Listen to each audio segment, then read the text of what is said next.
Hey everyone, welcome back to our channel How to Tutorials. In this video, I will guide you on how to change your password in the Kraken app. So let's get started. First, open the Kraken app and make sure you're logged into your account.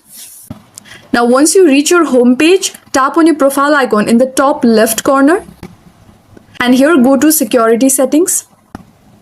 Select password here. So now you need to enter your current password associated with your account. And then type in your new password. Re-enter your password to confirm. And once done, tap change password.